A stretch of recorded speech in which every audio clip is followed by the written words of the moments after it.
Yesterday we talked about the Mardu deck, and today we're talking about the Sultai Arisen deck. This was spoiled less than an hour ago by Talarian Community College, so of course thanks to them and that channel for getting all these details out for us, and I just kind of want to go through and do my general review of the new cards as I've done for each of the decks up to this point. If you guys do enjoy the video, be sure to hit that like button and subscribe and click the bell icon if you want to be notified when new videos are posted. I've taken to doing a bit more of a casual approach when it comes to reviewing and breaking down these new cards simply because I think it's important to kind of get some initial reactions out there. I do plan on doing some upgrade guide videos as well for some of these decks in the coming probably week or two. So certainly keep an eye on that if you're interested in building or learning how to build those. But let's look at the cards. And unlike the other decks, I've pretty much only seen the face commanders for this stuff because they were just revealed. So I'm trying to go into it, pretty blindly so I can give you a fully unbiased opinion. Let's take a look. Starting us off, we've got Cotus Sibsig Champion. The colors for this deck, if you're not familiar, are black, green, blue. Obviously the Sultai colors. So this is one of the two face commanders. It is a legendary creature, zombie, warrior, and it says once during each of your turns, you may cast a creature spell from your graveyard by exiling 3 other cards from your graveyard in addition to paying its other costs. Whenever one or more creatures you control enter, if one or more of them entered from a graveyard or was cast from a graveyard, put 2 +1/+1 counters on Cotus. So I think this card is relatively interesting. I do like the ability to cast creature spells from grave. Exiling 3 other cards is certainly not difficult, especially because it doesn't have to be permanents, and you're playing Golgari colors here, which means you have access to plenty of mill. Not to mention Dimir also has plenty of mill, so you've got no shortage of being able to get cards in the graveyard. And then creatures ending or casting from a graveyard, put some counters on this is certainly solid. I would say the biggest thing that sticks out to me right away is it doesn't really have any type of protection, but obviously not every commander is going to have that, and the fact that this is pretty cheap to cast definitely is a solid trade-off in that regard. So I think it's solid. I do think it has obviously plenty of potential, and being able to bring stuff out from grave as well as, exiling and graveyard manipulation is definitely a powerful tool. But on the whole, it doesn't really interest me a ton personally, but I could certainly see where people will like it, and I think, it's not a bad card by any stretch.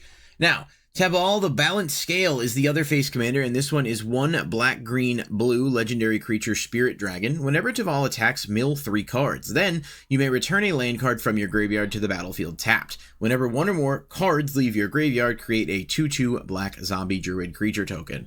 This card, in my opinion, is substantially better in terms of being a face commander. It only costs 4 to bring out, and obviously the ability to mill and then bring lands back not only works with landfall triggers, but also works really well with, fetch lands and stuff. And so I've seen people talk about cards like the Necrobloom, which is similar in terms of like milling, but it's got white instead of blue.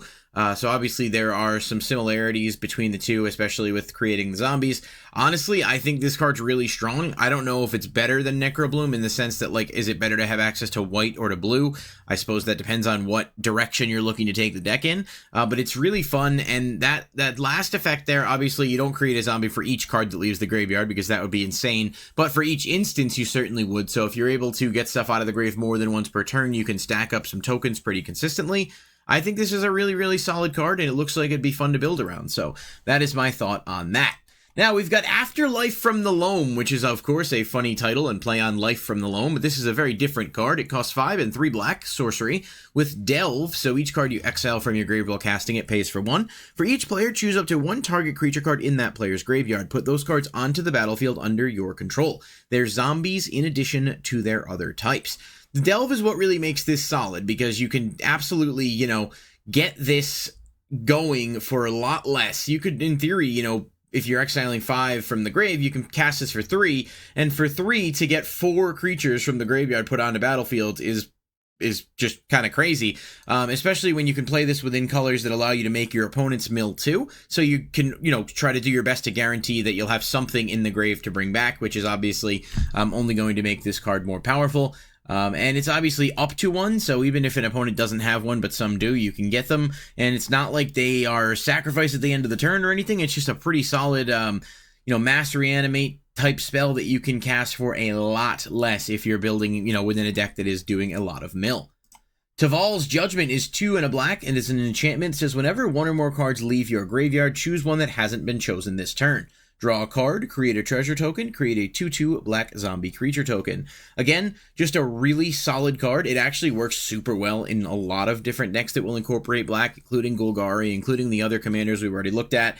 But generally speaking, whether you're playing a Reanimator or you're exiling, you can absolutely get a good amount of value out of this. The draw, the tokens, and the treasures are all going to be solid things, and they don't cost a lot, where this is just overall not an auto-include by any stretch of the imagination, but a pretty easy include in any deck that's doing any graveyard disrupting or dredge or anything like that, because it can really amount to some good resources for you quickly.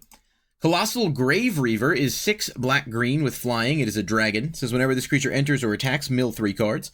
Whenever one or more creature cards are put into your graveyard from your library, put one of them onto the battlefield. Wow. This is insanity. I don't know how you're getting it out consistently. You're obviously going to have to play it in a deck that can reanimate so that you can get it out without having to pay that much mana, but holy shit, this is pretty strong. Think about it with cards like Buried Alive, that basically just says take a card from your deck and play it onto the battlefield. Obviously it's not a legendary, which I think is so it can't be used as a commander, because it'd be really strong as a commander, I think. Wow, this is a super cool card. Obviously, you know, you only get to bring back one, but you can do it multiple times in a turn if you're milling in separate instances. This is a pretty crazy card right here. Wow. And people are talking about Sidisi and other cards too. I am shocked. This is really freaking good.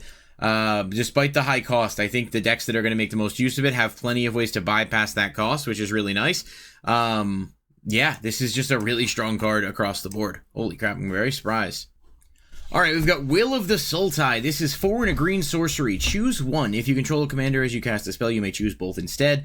Target player mills 3 cards. Return all land cards from your graveyard to the battlefield tapped. Or put X plus on most encounters on target creature, where X is the number of lands you control. It gains trample until end of turn. Not bad. Not amazing, though. I think of the 3 Will cards we've seen so far, the Mardu one is substantially better than the other 2. But, I mean, 5 mana is not crazy for the ability to get a shit ton of lands back, and obviously it will combo and trigger with other stuff. If you do have your commander, I suppose the trample and counters is really strong too, especially if you're playing green and can ramp a lot. Something seems to be lacking a little bit with these Will cards. I don't know what it is. I mean, some of them are really good, and then some of them just feel a lot weaker. But, I mean, I don't know. It still seems like a decent enough card that could be worth consideration in the deck. I'm not super experienced with Sultai, though, so maybe people that are, I mean, feel free to sound off in the comments. Let me know what you think of the card, because, like I said, I've said this before, I'll say it again. It's certainly possible that I'm just not realizing the potential of the card there. Alright, we've got Welcome the Dead. It is 3 and a black sorcery. Draw 2 cards, then discard a card, and you lose 2 life. Create X, tap 2/2 black zombie druid creature tokens, where X is the number of cards that were put into your graveyard from your hand or library this turn. And then it has flashback. So, draw 2, discard a card, lose 2 life, then make a bunch of tokens where it's based on the number that are put into your graveyard from your hand or library. So, wow, if you mill a ton, you can get a crazy amount of value off of this card, if I'm reading this correctly. You're actually able to do an insane amount of things if you mill with this number of cards. It doesn't matter where they were put. So, hand or grave into library, you can just make a shit ton of tokens, as well as getting some draw power. And then you can do it again, obviously, on a future turn as well. Wow, this, again, feels really cracked. Are people giving, what are people?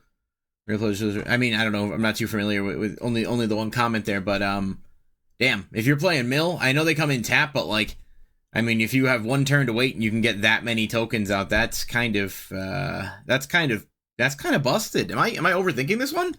This seems wild. I promise I'm not just trying to overreact to every card, but I mean, between the Colossal Grave Reaver and this, there are some powerful cards in here.